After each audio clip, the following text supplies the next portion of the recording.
Oh, that was my mistake. Oh, all right. Can you start over? I'm sorry. Yes. All right, we're restarting because we were on mute. So just to have on the record, welcome everybody to the November 15th meeting of the Executive Committee. My name is Kyle Thide and I'm the chair of the committee.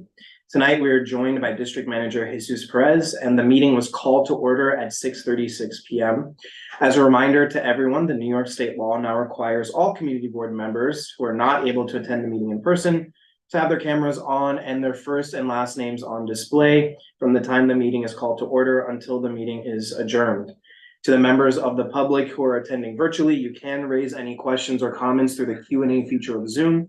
And members of the public who are here in person, you can raise any questions that you have by raising your hand. If there is time following the committee's discussion, we will field questions from the public. Secretary Steve O, who is not with us tonight, will take minutes by receiving a recording and a transcript of tonight's meeting. We will now take attendance by roll call, which will be led by Jesus, District Manager. Thank you, Kyle. Majed Abdul Samad. Present. Thank you. Kyle Thide. Present. Thank you. Neil Barkley. Present. Thank you. Elvie Barroso. Present. Thank you.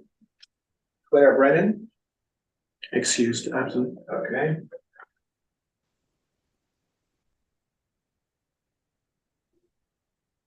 All right. B. Disman. Present. Thank you. John Keller. Present. Thank you. Rich Mintz. Present. Thank you. Steve O is not with us. Reshma Patel. Reshma Patel. Here. Oh. Best of the time. Matt Roberts is absent. Sandro Sherrod. Here. Okay, thank you. Mark Thompson. Present. Thank you. Brian Van Nieuwenhoven is not here, but he is replaced by Gabe Thurzo, so that counts for quorum. Mara Wong. Mara Wong. All right, not hearing anything. 11 members present, we do have quorum. Okay, great. The agenda for tonight's meeting was distributed ahead of time by the board office and is reflected on the screen before you.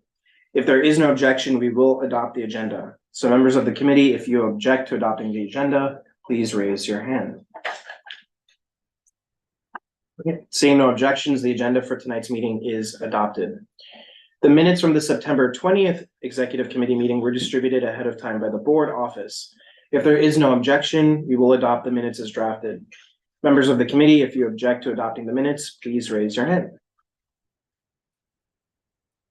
Seeing no objections, the minutes from the September 20th meeting are adopted. They will soon be available on the CD6 website. In order to conduct an efficient meeting tonight, let's observe a few ground rules. First, no one may speak until granted the floor. Committee members who are here in person, if you have a question about committee business or wish to make a motion, please first raise your hand and I will identify you so you can speak. Committee members who are unable to attend in person, if you have a question about committee business, you may raise your hand through Zoom and I will identify you so you can speak. All committee members, it is extremely important that only one person speak at a time so that members of the public watching at home can understand what is being said by each committee member. And last but not least, the chat function for committee members present via Zoom should not be used for committee business or for questions about agenda topics. All such remarks should be made on the record by raising your hand through Zoom. The chat should only be used to alert us of any technical difficulties you're having or to state in writing information such as an email address or link that was already stated aloud on the record during the meeting. All right, I'll now deliver my chair's report. So first and foremost, congratulations to the new executive committee that will take place, take over on January 1st. We have some people who are returning as well. So we will be in good hands, so congratulations. With that, Sandy resigned as chair of the Land Use Committee, so I'm very happy to announce that Majed is now the chair of Land Use and Waterfront, with Gabe serving as his vice chair. a little bit of musical chairs. So that also means that on transportation, Jason Fromowitz has been elevated to vice chair as well. All done in partnership with the chair-elect as well. So congratulations to you guys. With that, in order to facilitate a smooth transition, something that we haven't had before, creating a sort of transition process. So we've sent that information out to all of the newly elected board officers so that they can connect with the current board officers to ensure smooth transition. So we'll make sure that that takes place over the next couple of weeks as well. Additionally, piece of information that we were just made aware of, there is a public forum on the Mount Sinai Beth Israel closure. That'll take place on Tuesday, November 28th from 6 p.m. to 8 p.m. at Baruch College in Engelman Hall. So all members of the public are welcome to attend. We will include this in all of our communications as well as our frontward facing socials and things of that nature. And then last but not least, something more technical. When the bylaws were passed several months ago or early in this year, one of the things that was written into it in previous years, but something that we hadn't really followed through on and something that I checked in with the executive committee at the time, you may recall, is making sure that we hold board members accountable to their board commitment. It's sad to say that there are some board members who have not fulfilled their duties as board members, which has triggered the clause in our bylaws to discuss their removal. Those members have been sent out certified letters informing them they have about 3 weeks to respond. Prior to that, even we had sent out several communications because they simply had not shown up or responded to any communications whatsoever. So we've communicated this with the borough president's office as well, and hopefully we want to make sure that everyone is doing well first and foremost, and to see if this is a commitment that they still want to be part of. But if we don't hear back from them, this will have to be discussed at our next month's executive committee meeting. It's a little bit awkward. We've never done anything like that before, but it is written into our bylaws, and we did say we would hold ourselves as the executive committee accountable to this as well. So I just want to make sure that that's on everyone's radar. We actually did this years ago, and it resulted in a few people saying, oops, sorry, gone. Yeah. So it's, yeah, it works. Yeah. Procedural, but how to do it to make sure that we set some standards for the board as well. So I just wanted to make sure everyone's aware of that. And I'll conclude my report with that. I'll now turn it over to Jesus Perez, CB6 District Manager. I don't have a report tonight so much as a sort of heads up. We've been informed yesterday, actually. We got a sneak peek at a project that is coming down the pipe for this district and for Community District 5.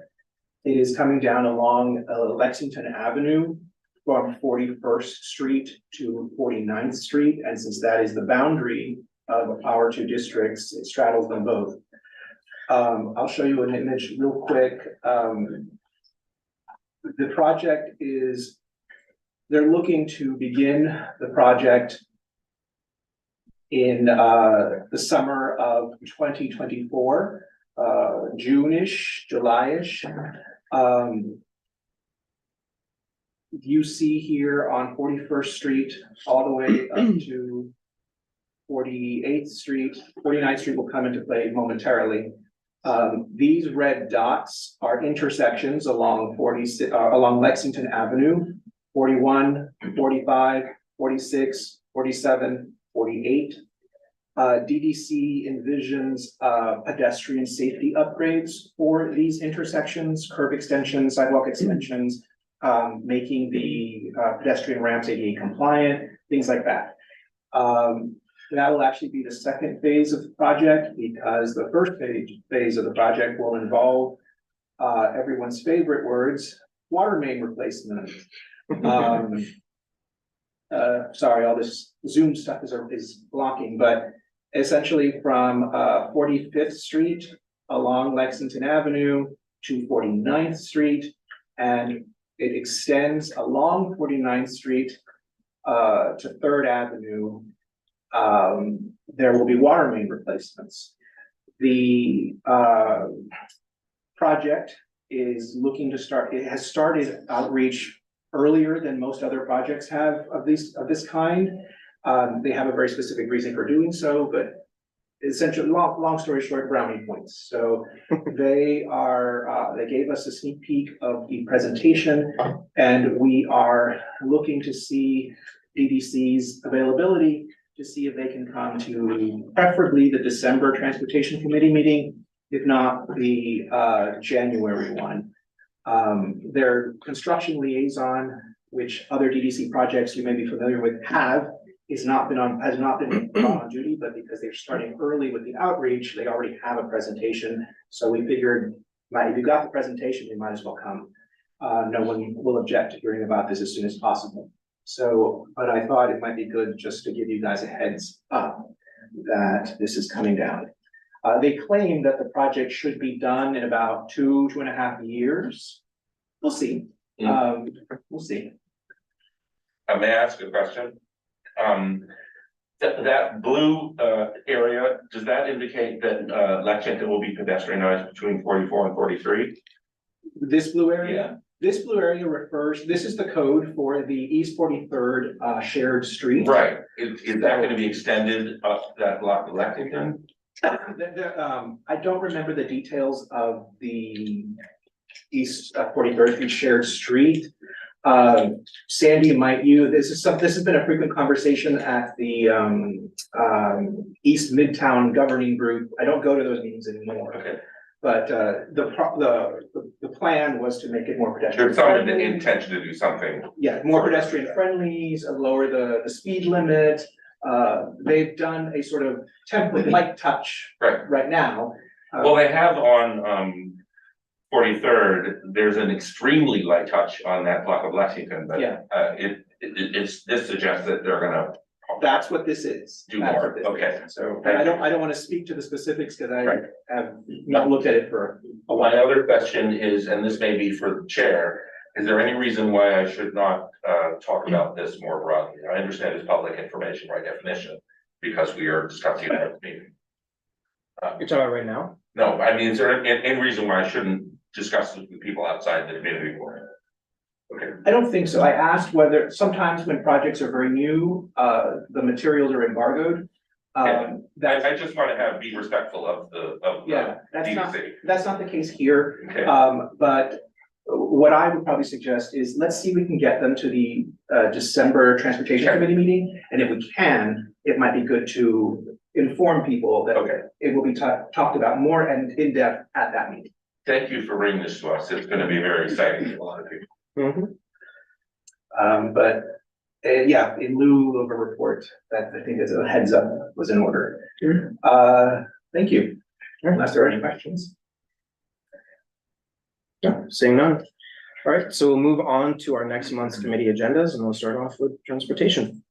Okay, we are very much hoping that they can come in December. January is looking to be rather full, but December, we're strictly limiting it to a discussion of committee budget request for the district needs statement and the report from the DOT. Any questions? Jesus? No, I was also under the understanding that there was a request asked, transportation asked us to reach out to the Kips Bay Water Main project to get them to come and answer some questions. So they're tentatively on the agenda, pending availability. Correct, yes. All set, Jesus? Yeah. Okay, so seeing no further questions, we'll move on to environment and parks. Neil? Well, the only thing that we have on the agenda will be the Parks report. We didn't have a meeting last month, and there are members of the public that have been reaching out to me, and they they have a large amount or significant amount of questions, so I figure that will probably take up most of the meeting. Okay. Any questions for environment and parks? Seeing none, we'll move on to budget and governmental affairs. I'm sorry. Go ahead, yeah. I actually have a question. So we were informed that there's a hearing coming up at the LPC. The subject of which is to potentially landmark a building in this district. That is normally the purview of the Parks Committee because one of their purviews, although it's not in the name, is landmarks. And LPC has asked if we want to submit any kind of comment. Now, the hearing is later November, November 28th. The turnaround time for rezos and stuff like that, getting it heard at a committee it's just not there. So, you know, we only heard about this a few days ago. I'm not sure that LPC is aware of the timelines that we need Yeah, they are. for something like this. Apparently got calendared in early October. And while they're telling us about the hearing, they never, you know, told us about the calendaring. And we did not, you know, normally they will send out emails saying, hey, this is coming up on the calendar. They sent us one for this coming hearing. They did not send us one indicating, hey, this thing got calendared in your district.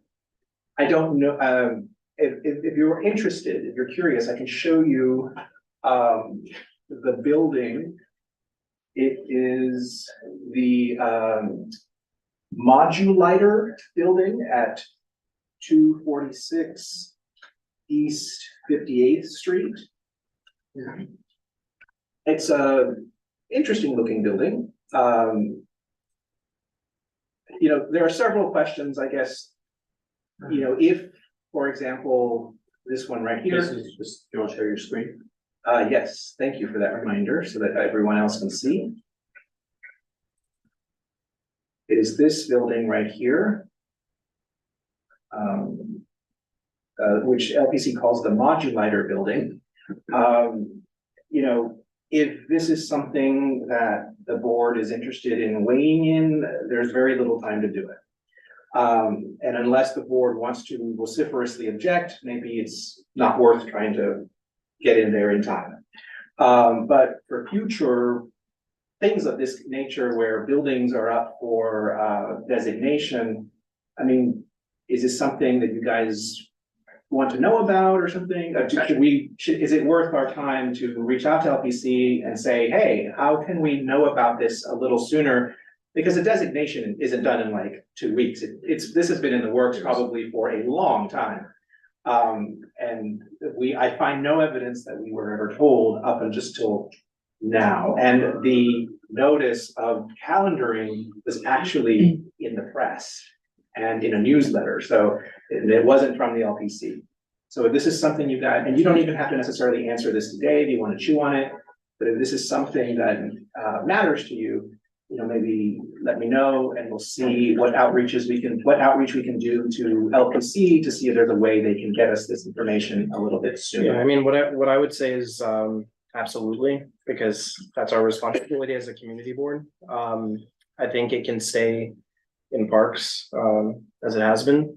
And yeah, I think we just need to reach out to them and like, tell them like very sternly, like, you know, they need to be doing their duty, as an agency. I mean, I guess evidently the community board is not part of this particular process, the designation process. We've always been, I mean, Yeah. we've never dropped the ball on this before. I'm not an expert in designation. I know for certificates of appropriateness, the community board is supposed to be consulted. This is not that, but if you want me to reach out and see, you know, clarify what's going on, and I can certainly do that. I mean, I'm 99.9% sure, Neil, that the committee would support designation, especially this building, because it's mid-century modern and it's very important, but it's just strange they would just not talk about it. They've never done that. Yeah, that they wouldn't notify, because we've been involved before. I mean, that wasn't that long ago, I remember. I mean, we used to do Yeah. like basically 1 or 2 every month. Yeah. And it's interesting because I noticed that because when I first joined the Parks Committee, which was 2018, we used to have, as you said, a few every month. And then for a long time, we haven't had anything from LPC. Well, those may have been certificates of appropriateness. I don't know how many actual designations. There were designations too. I Yeah, it was remember all- designations, yeah. yeah. And it was always, I mean, I don't know who dropped the ball in the office. That's kind of, I don't want to speculate, and there has been a lot of turnover at LPC, in almost every year and a half or so, we get a new person, so I don't know. Maybe it's just never was really written in the rules that we're supposed to be consulted on this, but I'll see, we'll reach out to LPC and see if we can get some clarity on that. I just wanted to run it by you guys so that you're aware and so I get your take. Okay. All right, thank you. Sure. Budget. All right, budget. Governmental So affairs. we had a meeting on Monday and we prepared a resolution in support of Assemblymember Boris's bill to make it more convenient for us to have hybrid meetings without all the different rules about having a quorum. And the other thing we talked about, and I am really happy you see, Gabe, that in December, you're talking about budget requests. Because we had a pretty lengthy discussion as a committee about how we can make the whole budget request process better. And the committee members had some really good ideas. And one of the things that we want to make sure is that by April meeting, that every committee has discussed budget requests. And at the May meeting, we're going to request that all the different chairs come to our May budget meeting. And if they can't come in May, then we have one more in June. So if someone has a conflict the day of our meeting, and then they talk to us about their request. And rather than just say, oh, we're going to keep what's here because some requests are old. And this year we did go through and cut few, but there's still too many that we don't know where the origins even came from. So we wanted to kind of justify why this is there, where it came from, which community group requested it. And hopefully we have a more meaningful district needs statement that we submit next October. I concur. Yeah, and so that's a, but you beat me to it. I was gonna say, make sure by the April meeting, and Gabe's like, I got it in December. It's all one for It's yours future before chairs. it Yeah, you saw the Zoom meeting. All right, anything else? No, that's it. Yeah, nothing else. Great. Seeing no further questions, I'll move on to Health and Human Services. Elder. All right, so please allow me to read my report. It's a little long.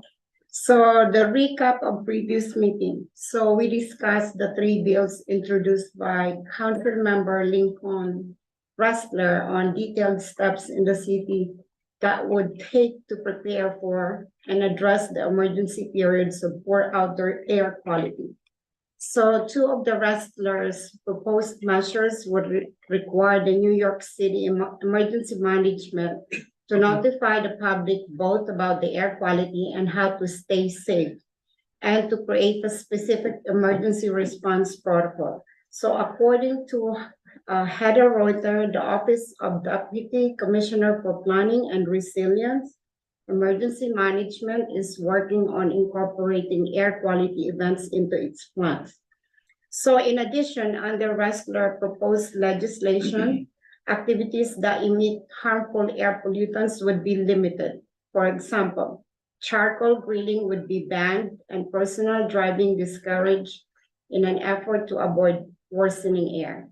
The city would open clean air centers where the public could seek respite and would distribute free masks in each community district. Employers would be encouraged to allow workers to work remotely in order to avoid going outside. And in addition, no homeless person seeking shelter would be denied, similar to how the Code Blue or the Code Red works for extreme cold or heat. So we plan to draft a resolution to propose this bill.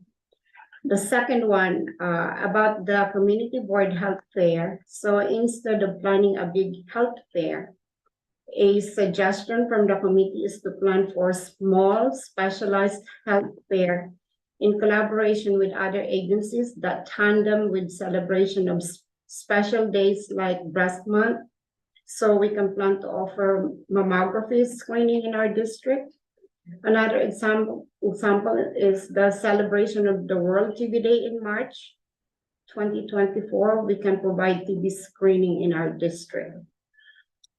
About the Mount Sinai Beth Israel projected closure is on July 12, 2024. So I'm just gonna summarize. The closure include regulations that new admission of patient will stop 45 days prior to the hospital's closure, and the projected date is May 28, 2024. So we are just over a year, half a year away, 208 days to be exact. And so the MSBI will no longer accept admission. So according to MSBI, the reason behind the closure was loss of over 100 million in the most recent year. So they say that the level of losses forced their hand when it came to the closure and that they explored all other options.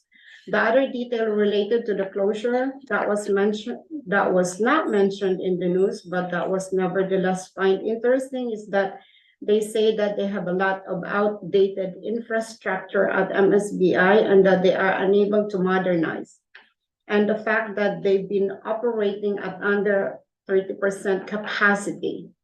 So they were hoping to open a new emergency department in the downtown area before the MSBI closes, but they say it hasn't worked out.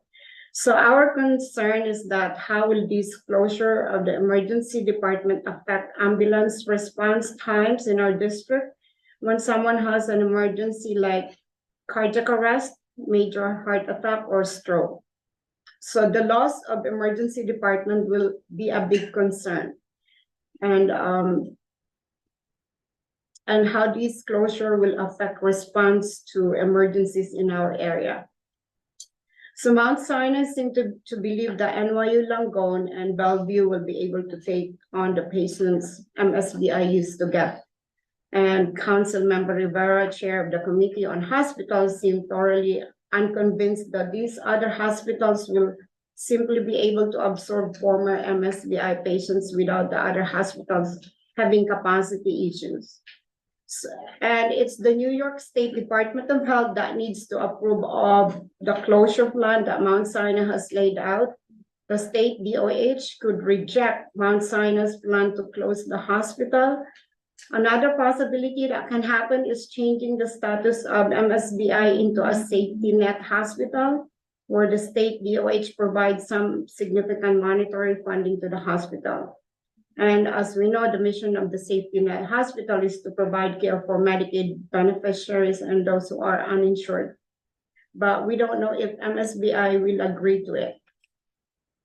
So anyway, I requested the office to invite a key person from MSBI and also from Bellevue Hospital to come to our January meeting to answer whatever questions we may have. And we're not gonna have a meeting in December because of the holidays. And we have 2 agenda items in January. We would like, again, a guest speaker from MSBI and from Bellevue Hospital to answer about some questions that we have. We will also be discussing ARESWA, supporting the bill on poor air quality, and we will continue to discuss the specialized health care. Sorry, it was a little long. Right, any further questions? I had a question, LB, you said, so they're saying that the hospital's only at 30% capacity right now? The Beth Israel? They said that they are, what was that? Operating under 30%. Okay. Yeah, I think like Alvi said, they are expected to lose 150 million and they've Yeah. lost what, north of $1 billion Over, in yeah. the last they said. 15 years or something like that. Yeah. Yeah, Sandy, go ahead. I mean, this is really, it affects CB3 in a big way, probably more than us. So I know when they talked about selling this property before, we reached out to them and tried to have some interaction because it is in our district, but it's really, for them, it's a big one. So maybe that's something we can use.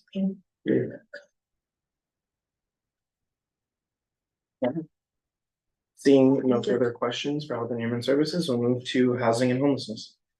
Okay, can the microphone pick me up from over here? Everyone online here? Rich? Can you hear me? Yes. I'll do that. So we didn't meet last month because of quorum, and we are not meeting this month because of quorum. I have an update for the members, but it doesn't contain anything I didn't describe either in my last month's conversation here or in Apple Board. So I really have nothing to say. Okay. Any questions? Okay. Matt's not here. Oh, he's just. Actually, I'm sorry, Rich, so. Rich, so this is the agenda, That is the agenda. okay? I mean, we have old and new business is getting longer. as time goes on, but. So because you do not have a quorum for November, or you're not gonna have a quorum for December? No, for December we'll have a quorum. Well, okay, Do you anticipate a quorum for December? Yeah, I mean, December it's- 18th? That's- Yeah. If we don't think we have a quorum, we should adjust the membership so that we have a quorum. Yeah. Yeah. I think it's too late to try to adjust the membership for this month because we've already told the members that we won't be meeting, and it's 2 days for Yeah. Thanksgiving holiday. I mean, I also wanna not set a precedent of adjusting membership to Yeah. fit. I mean, you know. Hopefully that bill gets passed, But, but. yeah, like, land use is that we're always Monday, which Yeah. is the day that a lot of. yeah, the problem is the holidays. Yeah. And it's just, I did get your email about next year and all of the schedule adjusting we're gonna have to do, so we can start that whenever you want. Any questions for housing and homelessness? Seeing none, when you want to land use. Alright, so this is about December 19, but just as a reminder, our upcoming meeting is November 27th, and it's a full agenda. We're gonna hear from DCP, EDC about a number of issues. But, oh yeah, okay, I can speak to that very quickly. So November 27th, our meeting, we're gonna have public hearing, actually, DCP are coming to talk about City of Yes, the zoning text amendment, to share a little bit more about their perspective. We already put out a resolution in which we said we support conditionally. We have a number of questions. The second item will hear about ESCR, East Side Coastal Resiliency, about the placement of bioswales. Again, these devices that help improve our district's environmental resiliency. And lastly, we're gonna hear about the pinch point between 13th and 15th Street, which if you've ever biked, you know how terrible of an area that is. So hopefully we get to cover those. We had to put off some things to December, which I don't know if you want to, should we talk about that as well? So the December meeting is originally scheduled for December 25th. We're moving it to 19th to be confirmed. And for that, all right, for that, we're gonna hear from EDC about the East Midtown Greenway. That is the segment between 51st, 53rd, and 61st. Later, we're gonna hear from about the presentation for the public restroom construction, Murphy Brothers Playground. And lastly, discussion about the Bellevue Sobriety Garden and concerns about casting shadows by the Spark proposed development on 25th. So full agendas for the next 2 meetings. All right, any questions for land use? Forgive my ignorance, why is the Murphy Brothers Playground at land use and not at parks? That's great. Is it Esker? Yeah. And yeah, I'm not sure who's talking. That being said, parks are very welcome to attend. Yes. Any other questions, Jesus, or? That was my own curiosity, I'm sorry. Before we move on to the next committee, I just realized as well that the December exec committee is set for December 20th. So I'll send out some information on possibly moving into the 6th because we do have the 13th. So if that's amenable to people, we can figure out something else if it's necessary. Right, we'll move now to youth and education. Yeah, it's difficult getting people from the DOE together at this time of year, but we'll continue working on it. And we'll have to reschedule our scheduled December date, and I'll work with the board office on that. But our main agenda item remains the education needs and requirements of children of asylum seeking migrants in our schools. And note that today the DOE announced that for the first time since before COVID, they actually had an increase in the number of students in New York City schools, and most of that is attributed, but not yet formally put in writing, to students of the kids of asylum seeking migrants. So we'll work to reschedule the December meeting. Thank you. Thank you, John. Any questions for youth and education? All right, so the December meeting, there will be a December meeting. We'll make every effort to do that, because but let's work offline to make that happen. Okay. Yeah, I would just suggest for any meetings that are after our full board meeting in December to to check about quorum for your meetings, because if we're not making it now, then I anticipate not making it in the end of the year, so just keep that on your mind. Okay, and Anton, you wanna go business affairs? Yeah, these cannabis dispensary licenses are, some of them are holdover from our last meeting. I think the larger issue here that we're gonna try to keep on addressing is that the Office of Cannabis Management still hasn't gotten its act together. Kevin O'Keefe and I will be following up with them, possibly to get a representative to come in and speak to us or a number of community boards, because all our community boards are having difficulty in trying to come to grips with the types of approvals, the types of dispensaries, the locations of dispensaries, which are very, how should I say? You can practically not put a dispensary any place in our community district because they would fall within 500 feet of a school, Community center. 200 feet of a place of worship, 500 feet of a community facility. And we haven't got any clear clarification from OCM about how we should present this. Kevin and I also, with Claire, are working on a form to be filled out by any applicant that's similar to the one we use for our liquor licenses, at least to get a better background and to have how should I say, specific questions asked and answered before they come to the community board to make their presentation. But as I said, the overriding issue, again, with us and other community boards is we're still kind of swimming around trying to find out which way the Office of Cannabis Management are going with their approvals and how the community boards fit in and whether whatever we say has any effect about licensing. Yeah,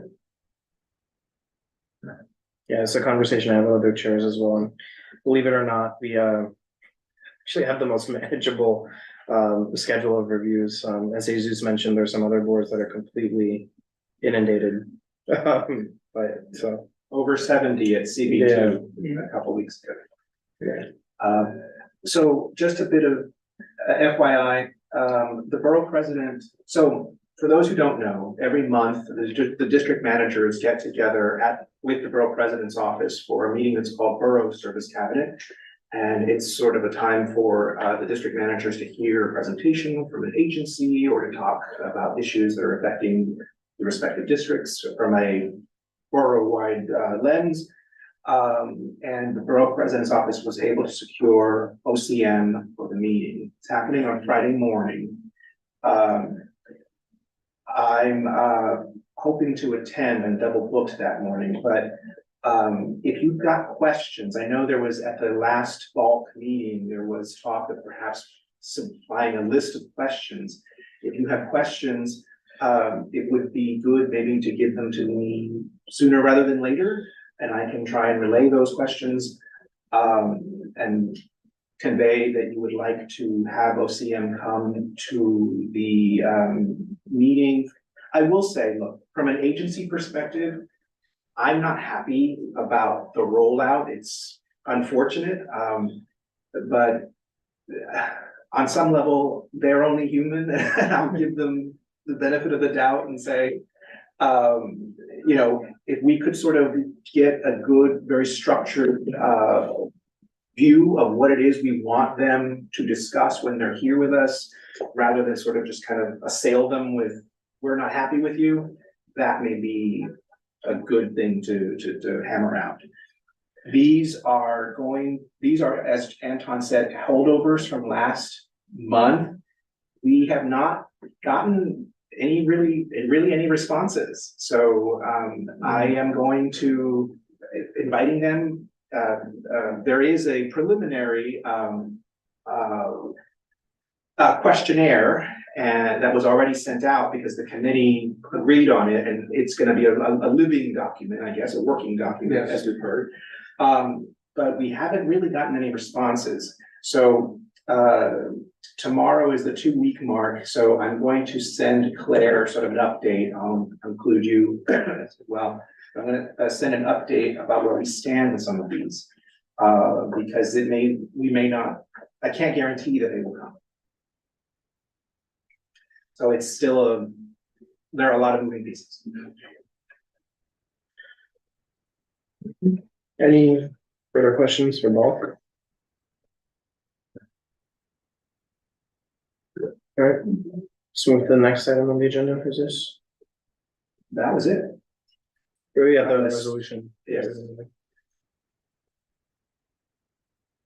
So just a quick intro on this resolution. So as many of you know, last year, Jesus and I revamped the new member orientation. And each year the new members get to put together a resolution on something that's important to the board, but also something that's pretty straightforward to give them the opportunity to learn how to put together a resolution, how to research, and how it impacts not just the board, but the community as a whole. So this year, the new members discussed the conflict of interest law in relation to political activities and put together this resolution.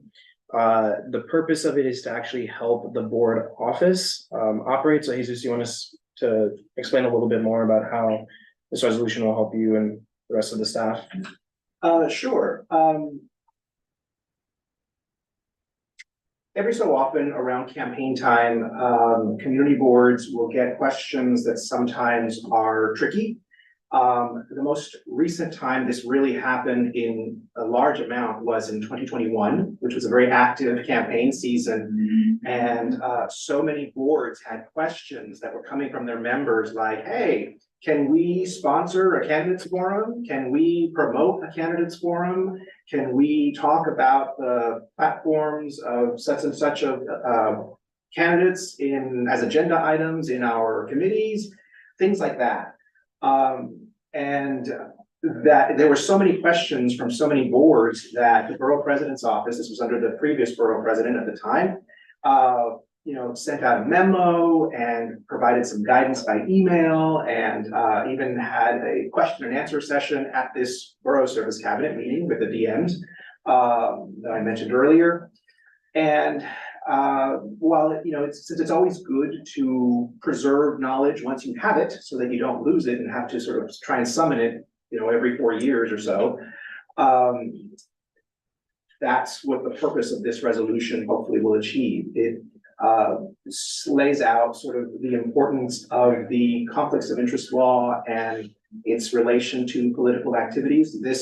Since the conflict of interest law is very broad, this only specifically refers to political activities and public servants, of which community board staff and members are all.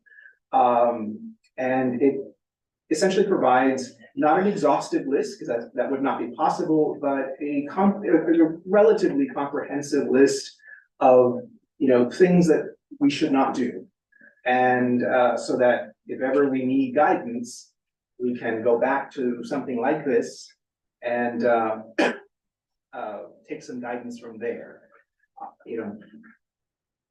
But that's where the genesis of this came, and we provided the memos and the guidance and played a recording of the question and answer session for the new members, trying to mimic the experience of a committee meeting and put them to the task of putting together sort of a summary. Essentially, it's not, you're not breaking any grounds here. It's essentially, don't do crimes, but having some consolidated place, because you have to go all over the place to find this information, might prove handy. Yeah, and just to emphasize the relevancy of this, was it the October meeting, Jesus, or was it the November meeting? We had a couple of people who were candidates for positions who were trying to speak at community board meetings, and others who were trying to endorse people at it, and we had to explain to them that this was not the venue for it, that we are a nonpartisan body, we're an agency, and not the venue for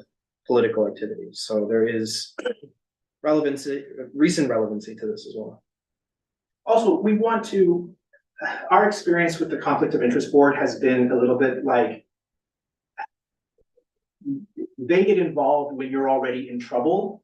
if we can sort of tell you, here are a lot of things you can keep away from so that you don't get in trouble, maybe we don't have to interact with them, you know, so that would be, it's better to tell people, don't do this and warn them, as opposed to potentially being like, oh, did someone just do something wrong? Do we have to say something? That sort of stuff.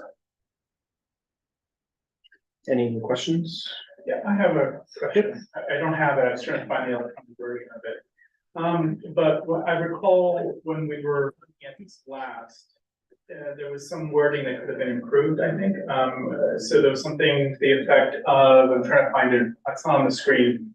It was prohibiting any candidate from speaking, so that the challenge, I think, we would have with that is that any of our current electeds who are running for re-election, which is required because of the nature of the position, would be prohibited from speaking at any board meeting. I think the intent was to not have a candidates forum, not prohibit candidates from speaking in other capacities. Yeah. I believe the I don't think it was this resolution because I don't think this has been shared. no, this is. Yeah. You guys saw This might be the, this might be the, last week. that's this. okay. You may be referring to this bullet point right here, that Allowing the it candidates. is a non-exhaustive list of prohibited activities includes. Yeah. Inviting or allowing a candidate for elective office. To speak, to address CB6, while a candidate for office may speak to CB6 in public session. Or in the context of a committee meeting, the candidate may not make any reference at all to their candidacy for elective office. So that shouldn't prohibit anyone. An incumbent. In fact, there was some confusion with this. There was a particular campaign that wanted to come and address the board, and they made their request in the capacity of their campaign. And we said, listen, you cannot come in your capacity as a candidate for office. However, if you want to come and speak about it, And it's not So in line that 53 context. is a full sentence, though, inviting or allowing a candidate for elective office to address CB6, and that's a continuation of the prior header, so that's, it's not, you're adding an additional context from a later sentence, but it's allowing a candidate for elective office to address CB6 is prohibited by line 53. To address CB6 and to in their capacity as a candidate. Well, I think it's clear. It's- Yeah, I get what candidates he's are not like, allowed. under, like, if this were to pass, like, a current incumbent could not speak to the board in any capacity.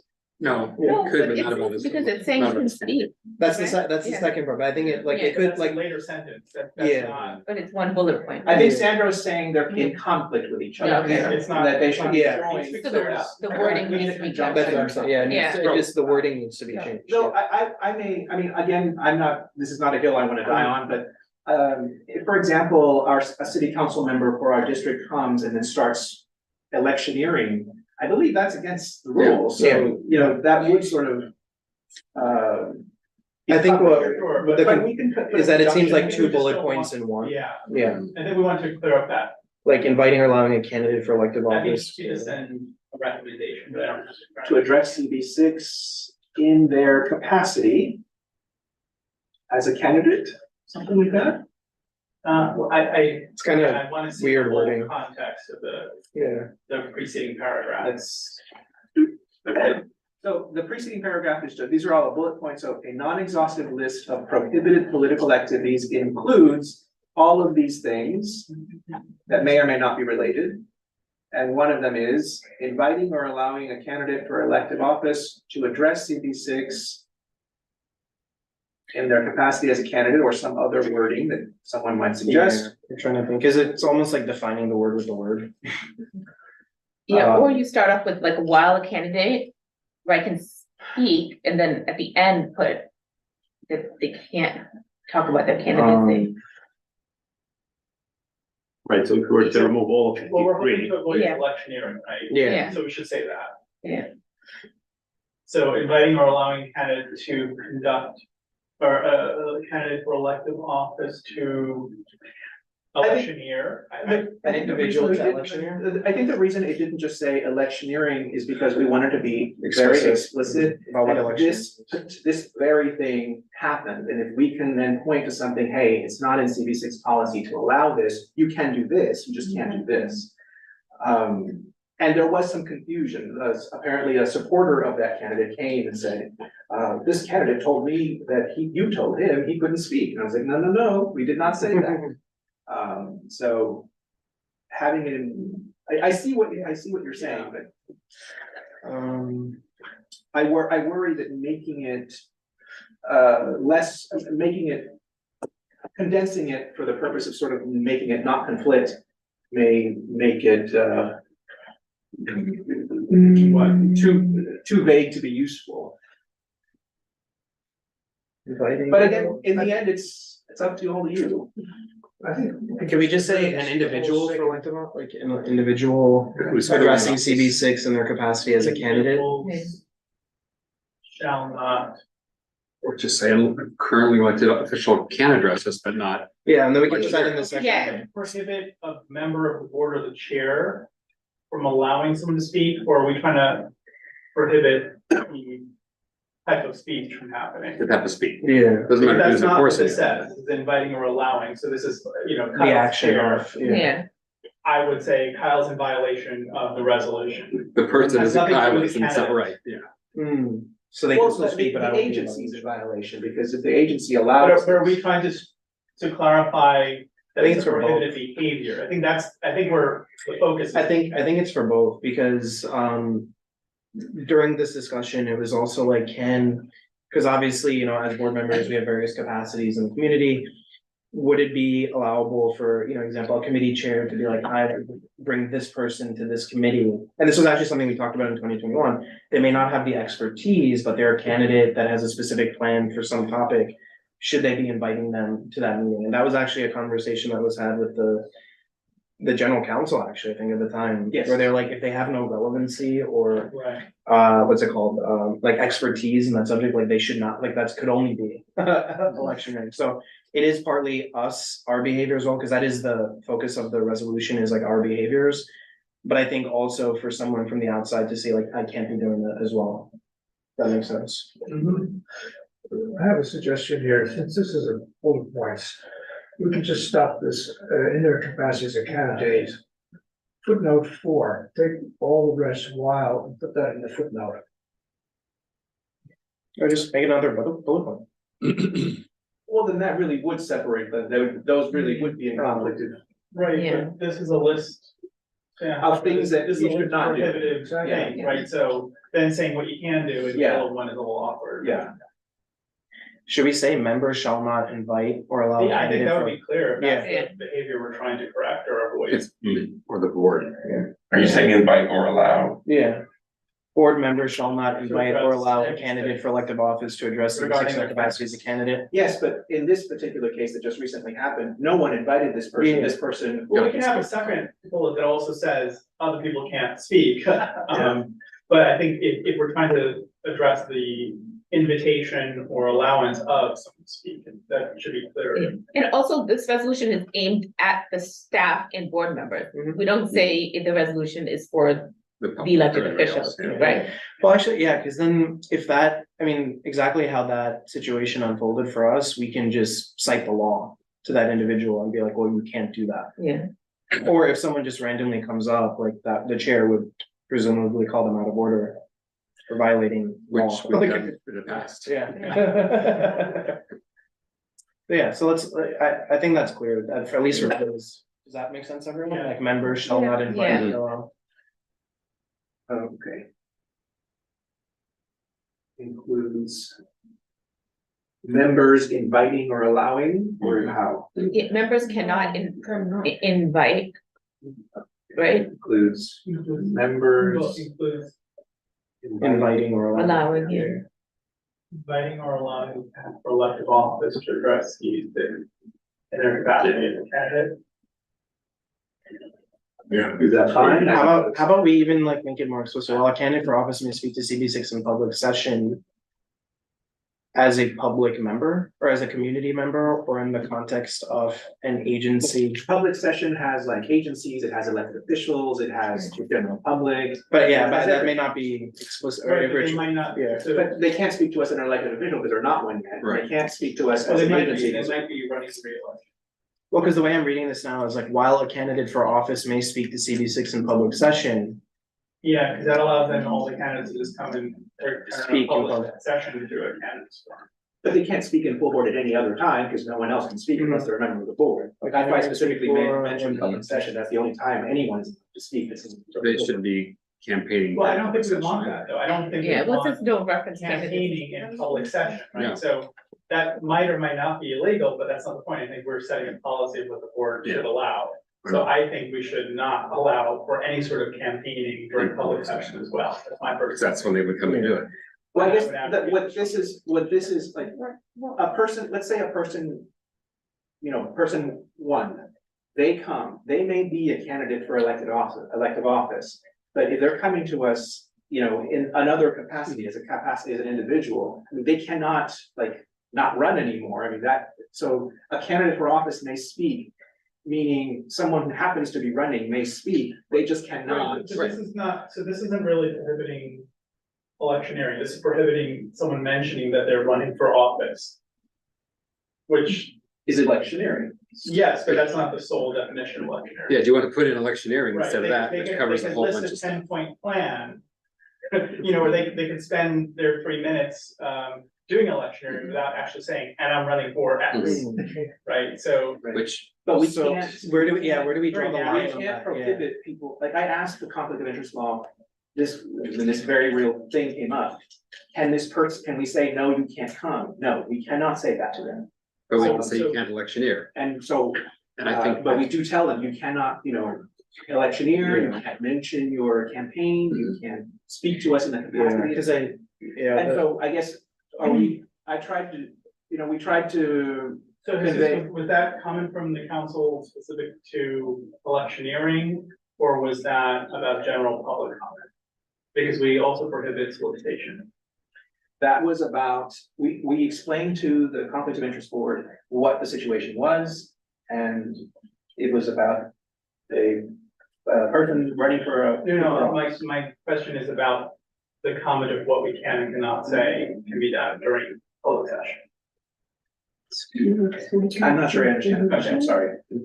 Sorry, forget it. Their campaign. So can you put there prohibiting members to invite or to allow candidates?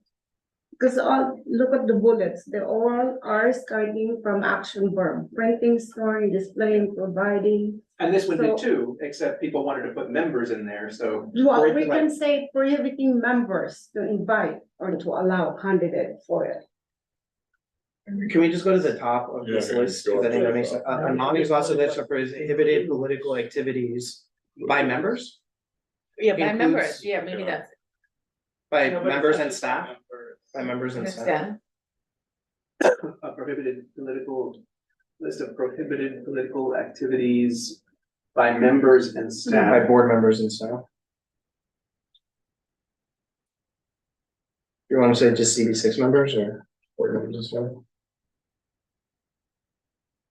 Includes, And then we can get rid of members. so Then that you it- can get rid of the So that it members. agrees. So they're all start from action verb.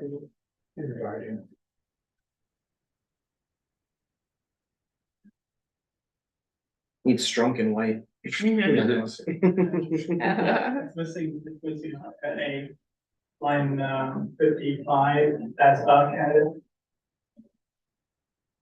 Yes, it should be. Candidate. And you're okay with in their capacity as a candidate. Should we say an individual or is candidate in their capacity as a candidate? Fine. That sounds a little funny to me, but if that's An clear. individual for elective office sounds Yeah. strange. Okay.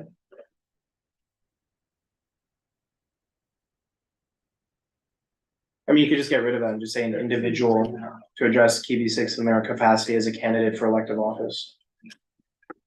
Yeah. Yeah, Allowing an individual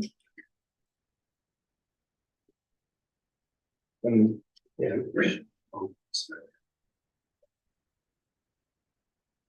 Mhm. Or elective office. Mhm.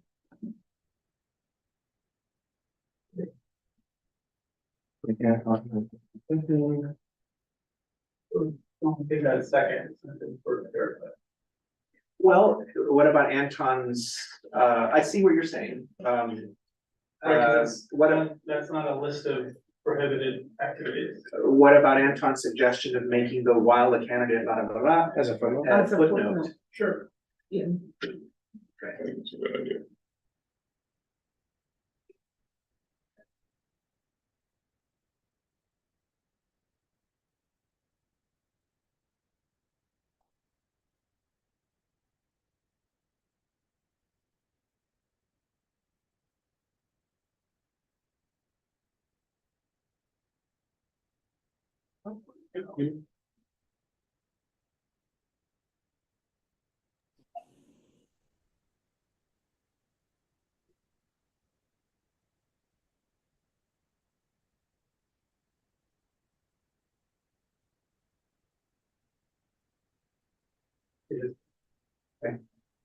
We deleted that out of there. So Carl, when you have a chance, I have a question. Oh, sorry, I didn't see that. Yeah, you wanna ask your question while we're doing this? Yeah, so I'm confused by what we're saying. So propose the fact that I'm a candidate running for office. I may be already a council person, but I'm running for again. Can I Mhm. come to the housing committee and talk about my plan for housing? I say I'm not electioneering, but I want to talk about what I think the city should do. You could do that with any committee. You could do that in public session. How do you distinguish that?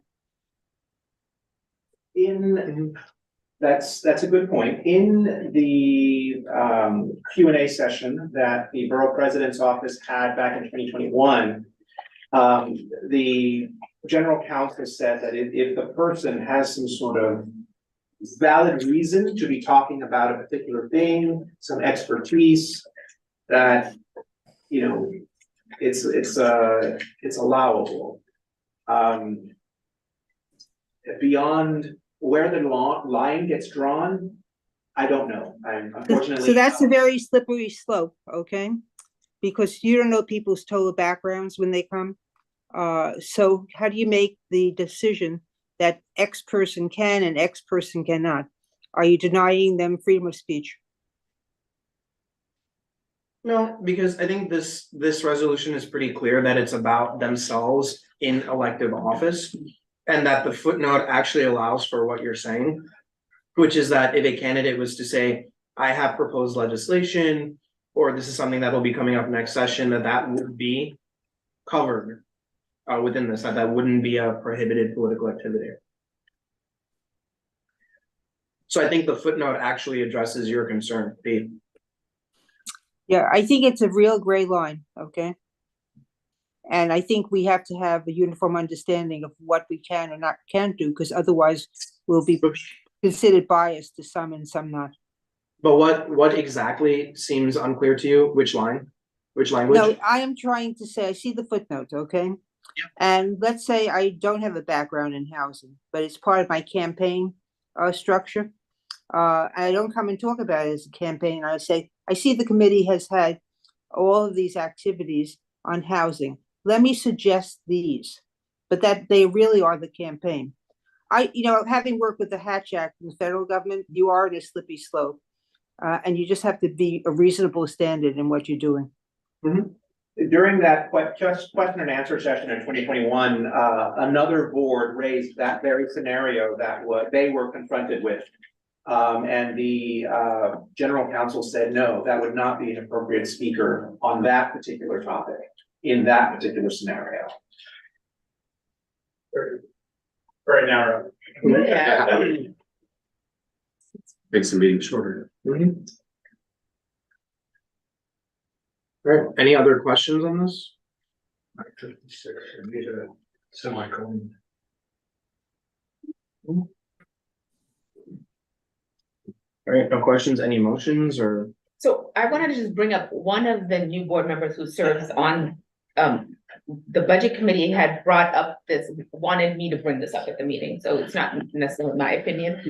Jesus was there when this conversation happened on Monday. Yeah, I did. Right.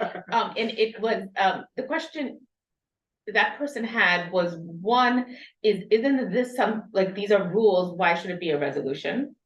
And I think, and clarify this, Jesus, you know, the answer to that is that it's not in one place, right? We're putting it in one place, is that? Well, this is guidance. Guidance, yeah.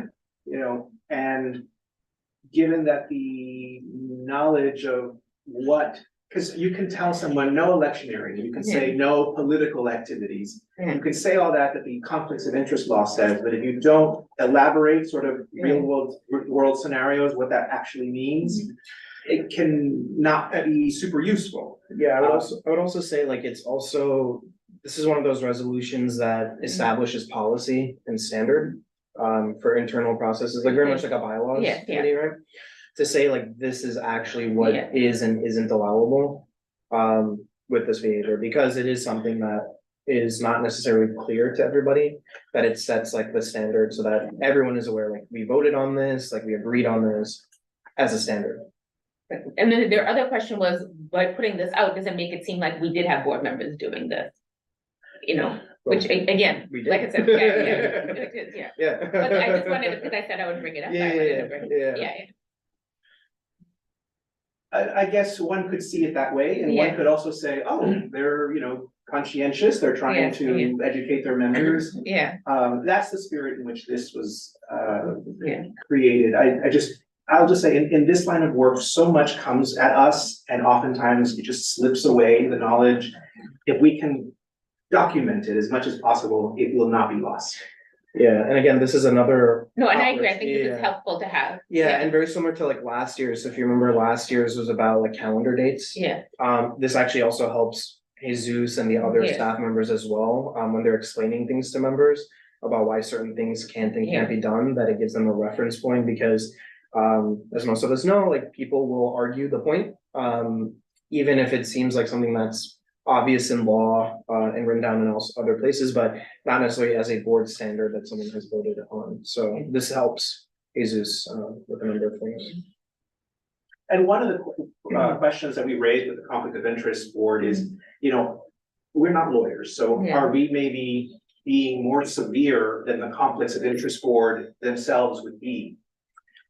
They weren't very forthcoming with a lot of information, but they did say, look, you can put whatever you want in your reso, and ultimately they are the final arbiter of what is crime and what is not. If they find that something, that we're too severe, too strict, and then it makes it to the conflict of interest board or something, and they're like, oh, no, that's fine with us. Okay, then you didn't commit a crime.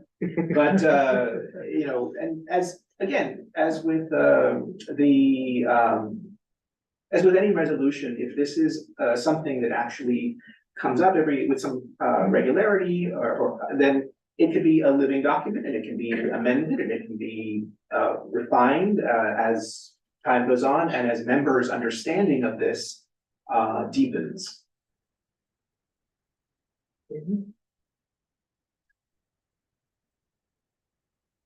All right, any other questions, any motions? If you're asking us to move this. Yeah. That's what you're Yeah. Anybody? All right, I'll make a motion Okay. to accept the resolution as amended. Okay, we have a motion, support, all right, seconded by Majed. Let's take it to a vote. All right.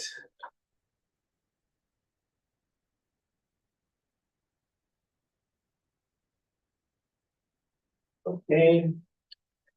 All right, I will call your names and you will please declare whether you are in favor, opposed, abstain, or not entitled to vote on the resolution as displayed on the screen.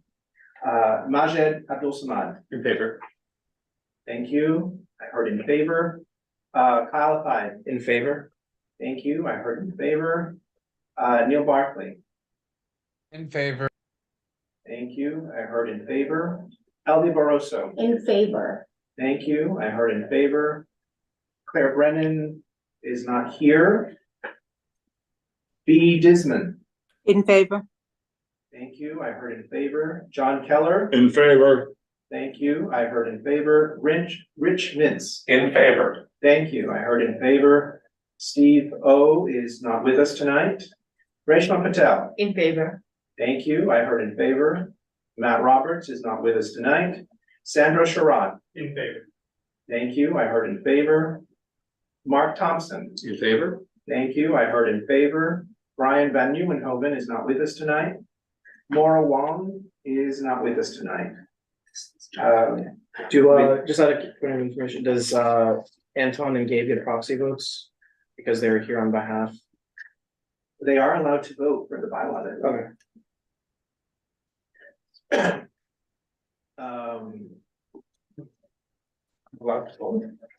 I thought I was asking if they're probably. Yeah, because you are stepping in for the chair, right? So you should be able to know, I think from bylaw. I will say now that you say, if you've already appointed the other vice chair for housing, then Gabe doesn't count. Yeah. So. not entitled. Gabe wasn't called. Just scrap it. Gabe wasn't called. So, but, neither was Anton. Yeah. Okay. But, I can call Anton. Anton Mullner. In favor. Okay. Just wanted to clarify. All right, with 11 votes in favor, none opposed, no abstentions, and no one not entitled. This one. All right, great. I know the new members will be happy. They're very nervous. All right, so we're now at old or new business. If any member of the committee has any old or new business, please raise your hand. Is there anything online? I don't see anything. Excuse me. All right. So seeing there are no objections, then we will adjourn the meeting. Seeing no further business, the meeting is adjourned at 7:49 p.m. Never got to do that before. Take care, everyone. Like that new speaker, what was this, the temporary guy? No, yeah. What the hell was his name? Jordan Bates. How fast? No, not Jordan. No, one's the guy in between. The bow tie. I would say John, but it's not John. No, not Johnson. He, The, We gotta forget the guy who used it. The guy who used it. I was looking for the- But then- Because, you know, Patrick Henry, right, they made That's the what I- fight. He's already working together. I have to get Molly's air blaster. She had a lot of. Oh, the fog. I want to get my work. Now that we're back in person. Yeah. And then there is. Meeting. Is this, are we off? Are we recording? Hold on. Nobody say anything in front. Yeah. Okay. I have, the other fellow responded